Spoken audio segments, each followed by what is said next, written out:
From the Cronkite studios in downtown Phoenix, this is Cronkite News.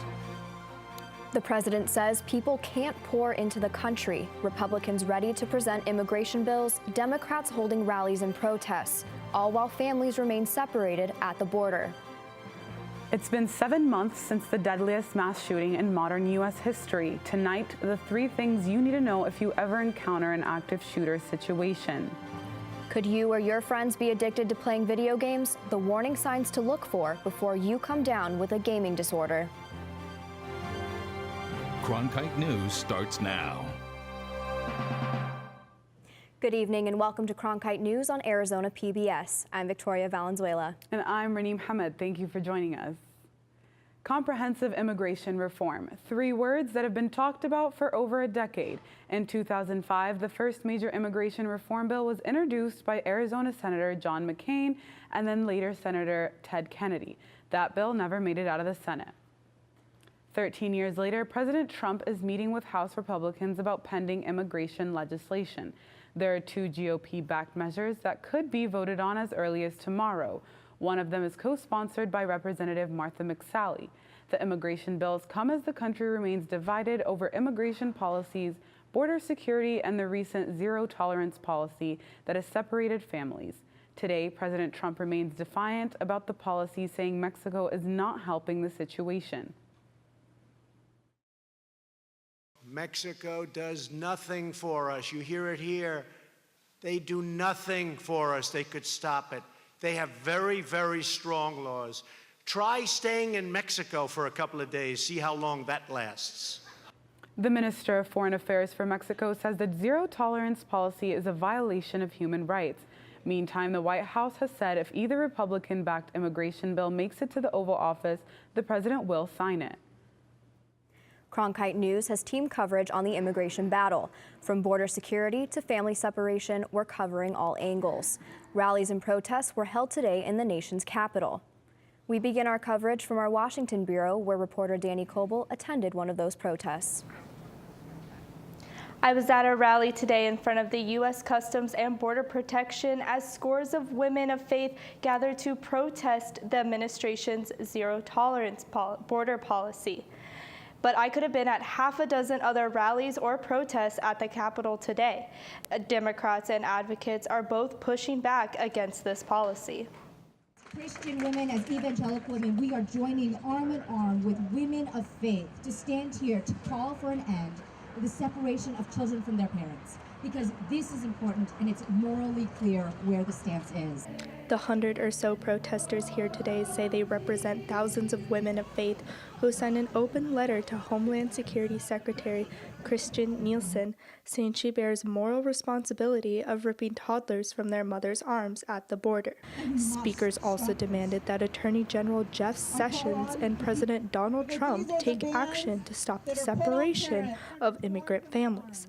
Moms here said they were protesting to set an example for their own kids. And they're grown and they're learning about this in school and they say, "Mom, what did our family do? This is crazy." I can look them in the eye and say that I tried to do something, that we were in the streets, we were yelling out, and it doesn't feel like enough, but it's what I can do right now. Advocates and Democrats are not the only ones calling for a change. Arizona Senators John McCain and Jeff Flake are among a growing number of Republican lawmakers who said the policy needs to change, a point echoed by protesters here. This administration can end this with a stroke of a pen right now. These children need to be reunited with their families right now. That's my position. I don't see there's any other choice in this. Senate Majority Leader Mitch McConnell said today that he will support an immigration bill that will keep families together, a move he said other Republicans want as well. But the women of faith said they are ready to continue the fight as long as necessary. We will not rest until the children are unified with their families. We who believe in freedom will not rest until it comes.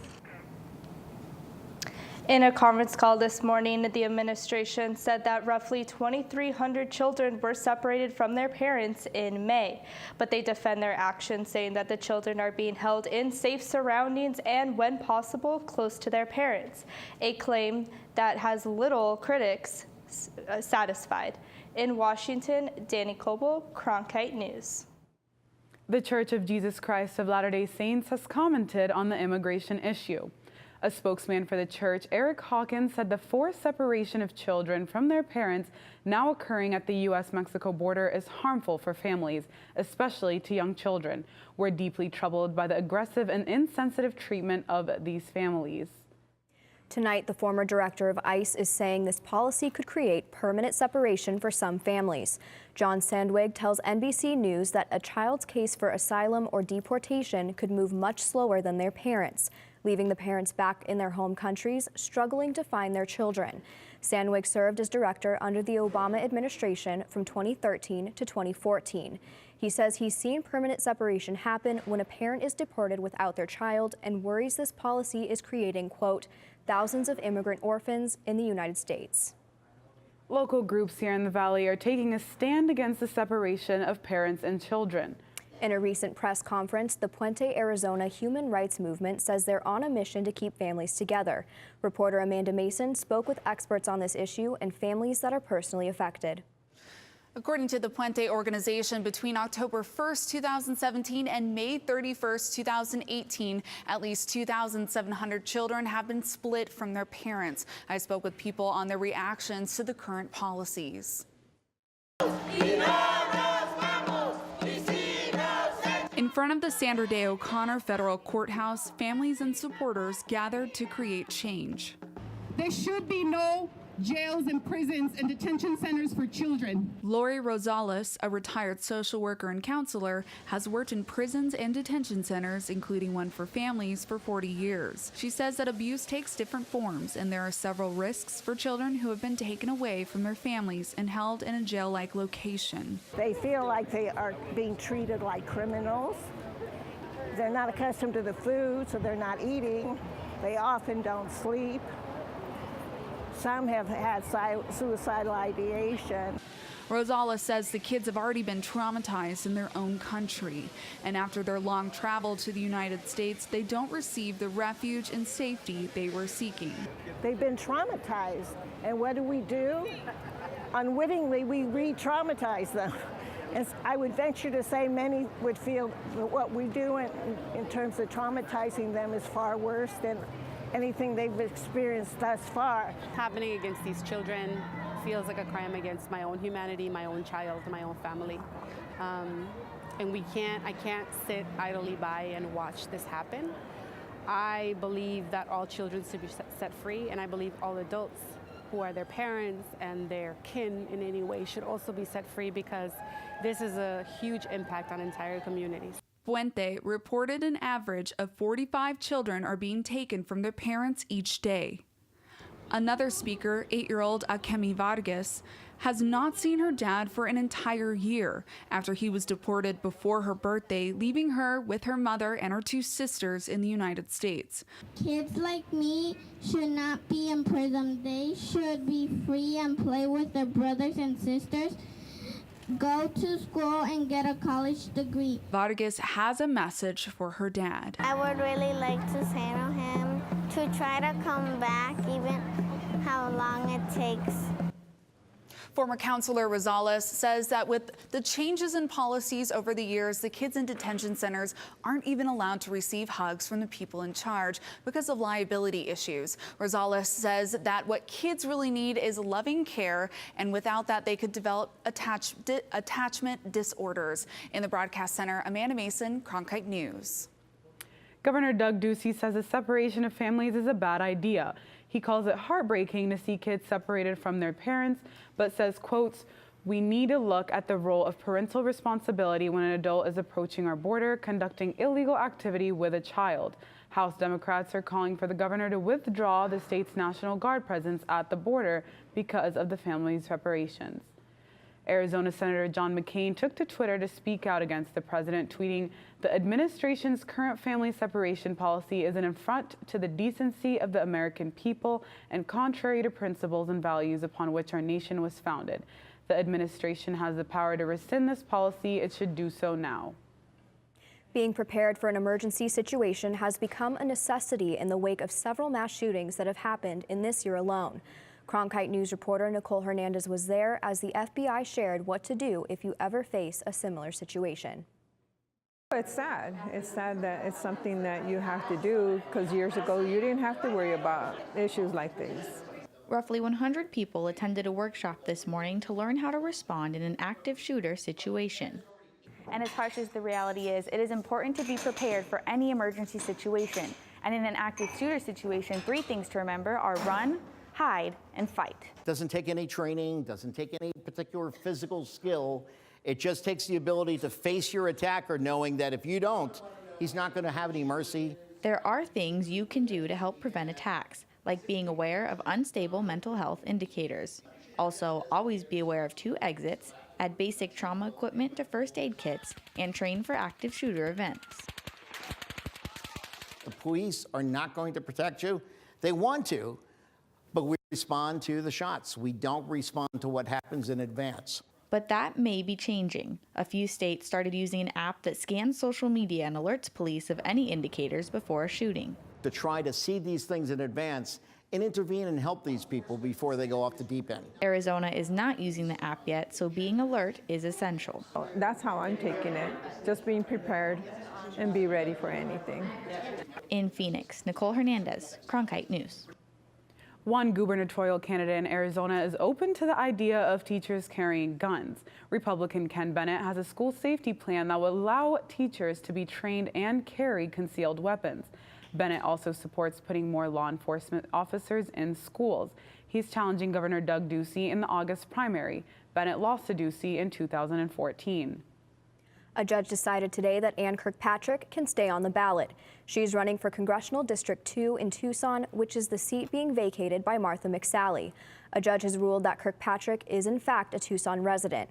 Another candidate filed a legal challenge trying to get Kirkpatrick's name off of the ballot, claiming she lied on her nominating paperwork that she lived in Tucson. Kirkpatrick owns a home in Tucson as well as a Phoenix condo and a house in Flagstaff. Coming up on Cronkite News, Republicans and Democrats go back and forth over Hillary Clinton's emails. Did FBI Director James Comey break protocol when handling the investigation? Next, lawmakers fire questions at Justice Department leaders over a scandal that has now lasted a couple of years. Plus, the World Health Organization announced a new disorder. Find out how video games might be detrimental to your health. As journalists at Cronkite News, we report on stories that matter to you by focusing on the local impact. We dig deeper and work tirelessly to keep you informed. Live in Wickerburg. Live in Los Angeles. In Cleveland. In Washington. In Louisville. From Jerusalem. Live in Philadelphia. From around the world to right here in Phoenix. At Cronkite News, we report the facts and stick to the truth. I'm Judy Woodruff, anchor and managing editor of the PBS NewsHour. The journalists of tomorrow face a fast-changing media landscape, but quality news remains vitally important to our communities, our country, and our world. At ASU's Walter Cronkite School of Journalism and Mass Communication, students learn solid, reliable reporting, holding the powerful accountable, and rebuilding the public's trust. The Cronkite School and Arizona PBS, preparing the next generation for a stronger future of journalism.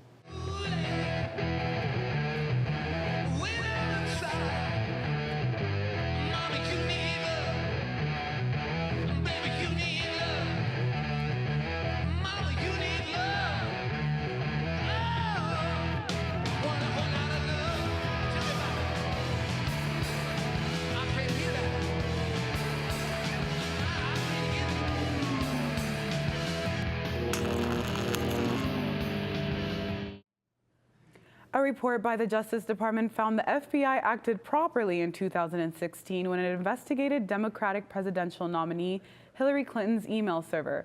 But that message was lost today at a House hearing where Republicans said it overlooked bias against President Trump and Democrats complained that it rehashed old news.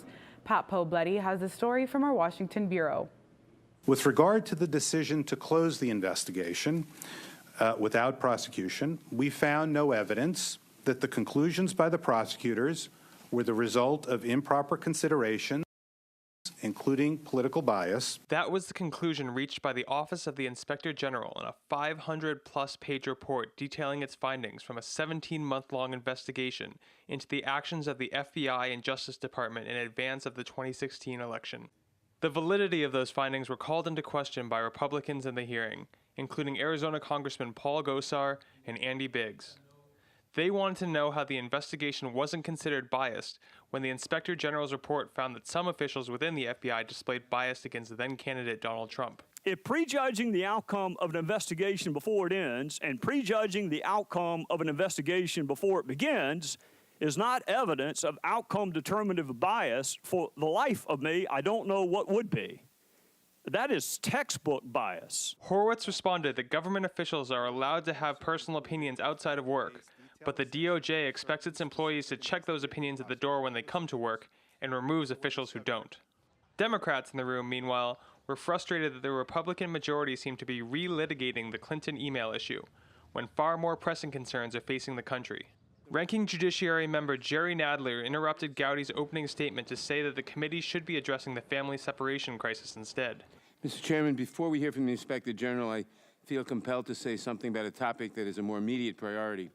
We have all seen the pictures of immigrant children ripped apart from their parents at the border.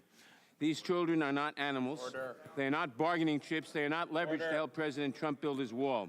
Those calls were echoed by most Democrats at the hearing, including Representative Elijah Cummings, the ranking member of the House Oversight Committee. We all should be able to agree that in the United States of America, we will not intentionally separate children from their parents. We will not do that. We are better than that. We are so much better. The report made a series of recommendations for future investigations, with Horowitz telling lawmakers that this was not the first time the FBI conducted a politically charged investigation, and it will not be the last. A former Arizona superintendent of public instruction is working to defeat a ballot initiative called the Invest in Education Act. That initiative calls for an income tax hike on people making over $250,000 a year. That tax hike would go towards public education. Former Superintendent Jaime Molera will be the chairman of the committee called Arizonans for Great Schools and a Strong Economy. The committee was established by the Arizona Chamber of Commerce to oppose the Invest in Ed proposition. Some Arizona teachers will hold a rally this Saturday in support of the Invest in Education Act. The rally is set to happen at the state capitol. It will be the first large teacher rally since the Red for Ed rally in late April.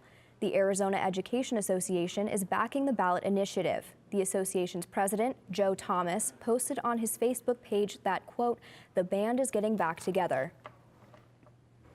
For the past decade, video games have been growing in popularity. From virtual reality to the birth of esports, video games are becoming a norm in society. But is there such a thing as too much? Next, find out what doctors are claiming is wrong with playing too many games. Happy Tuesday, everyone. Currently sitting at 101 here in Phoenix with 10 to 12 mile per hour winds. I'll have more for you guys later tonight. This is my last broadcast as the anchor man of the CBS Evening News, and that's the way it is. Carrying on the baton of those who came before us, our superb team of journalists, writers, reporters, editors, producers work each and every week to tell the stories critical to you. For Arizona news that matters, tune into Cronkite News weeknights at 5 on Arizona PBS. I'm Matt Berry, ESPN Sports Center anchor and graduate of ASU's Walter Cronkite School of Journalism and Mass Communication. With its bachelor's and master's degrees in sports journalism, the Cronkite School is preparing the next generation of sports journalists to tell stories that matter, stories that excite, inspire, and inform.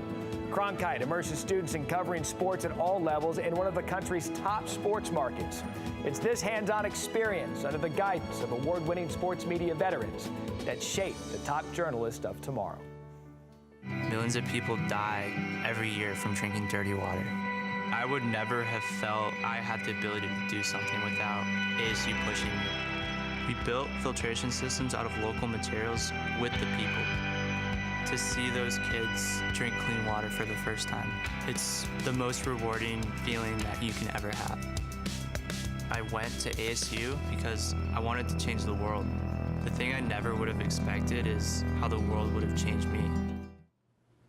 While last weekend's monsoon brought rain to some parts of Arizona, Phoenix remains dry.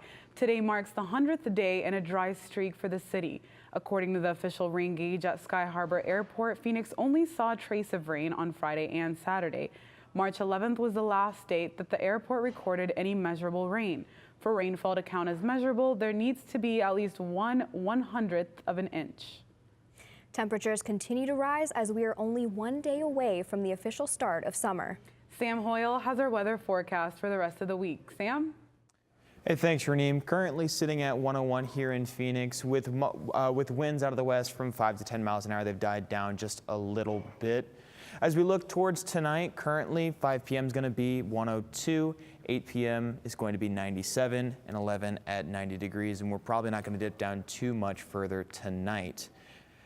As we look to our highs tomorrow, 108 in Phoenix, 88 in Flagstaff, and 90 degrees in the Grand Canyon. So if you're headed up north, be safe, bring water, bring a hat. It's going to be hot. As we look to our 7-day forecast, it's even going to be hotter down here as Thursday, Friday, we're at 111 and 113. And as we look to later into next week, we're going to dip down just a little bit more, but still stay in the triple digits. For Cronkite Weather, Sam Hoyle. A new prescription drug may be the answer to treating a neurological disorder. But will the FDA approve this new prescription drug? Coming up, find out what a pharmaceutical company has found in the marijuana plant that will help treat epilepsy. Working for Cronkite News because it gives us the opportunity to find a different angle on the same stories that every other news outlet is covering across Arizona. As students, we have the opportunity to cover issues in all across the state of Arizona. It gives me a good chance to sharpen my skills, improve my skills, learn the techniques in a newsroom and in the programs and teamwork and technology, getting me prepared for the real world. And at the same time, I think we do a great job, make some great stories, do great journalism for the city of Phoenix and state of Arizona. I'm Ted Simons, host and managing editor of Arizona Horizon. Join us each weekday at 5:30 and 10 as we bring you the top newsmakers who impact the state. We cover the stories in depth that shape and affect our local communities, and we take the time to ensure that all voices are equally heard. For more than 30 years, Arizona Horizon has been your voice and your source for what matters most, right here on Arizona PBS. If you're looking for one show that tells you what happened that day in the world of business, it's NBR. We saw a classic shipwreck. Nordstrom's opening stores. Triple-digit gains. Crude climbs. We're there to help our audience find new investment ideas. The market still has room to go up. Nightly Business Report is the longest-running business television program in history. Weeknights at 10:30 on Arizona PBS.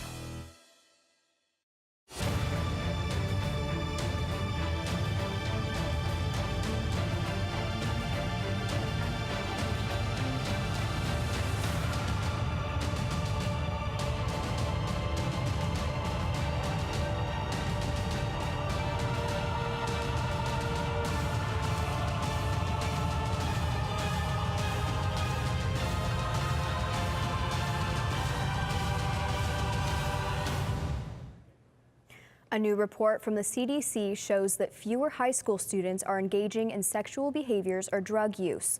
According to the report, the numbers have decreased in the last decade, based on data from 4 million high school students. The data was collected from 2007 to 2017. It shows that the rate of students having sex decreased about 8% in the last 10 years. Despite the lower numbers, the CDC says teens are still less likely to use condoms, which raises STD concerns. The percentage of students using drugs like heroin, cocaine, and methamphetamine fell about 8% from 2007 to 2017. The FDA is expected to decide whether or not to back a new prescription drug, and that decision could be monumental. If the department backs Epidiolex, it would be the first FDA-approved pot-derived medicine. Epidiolex is used to treat rare forms of epilepsy.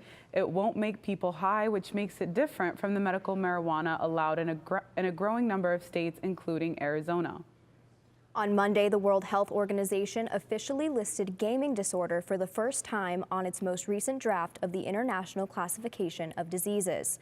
According to the World Health Organization website, that the behavior that classifies gaming disorder should, quote, of sufficient severity to result in significant impairment in personal, family, social, educational, occupational, or other important areas of functioning and would normally have been evident for at least 12 months.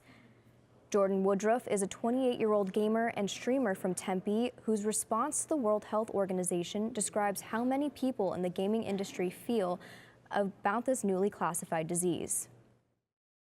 As a gamer, I think it's irresponsible. I think that's the simplest way I can put it. I think that they're trying to villainize gaming, and there's a lot of other multifaceted parts of it.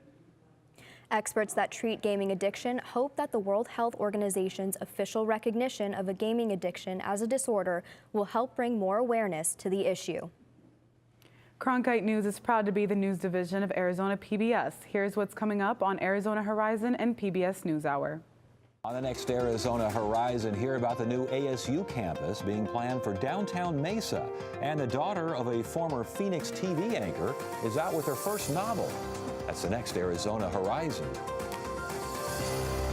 I'm Judy Woodruff. On the next NewsHour, does pre-kindergarten work? Why some Tennessee students who get a head start on their education don't do well in school later on. That's Tuesday on the PBS NewsHour. That's it for Cronkite News tonight. Thank you for joining us. For top Arizona stories anytime, go to cronkitenews.azpbs.org.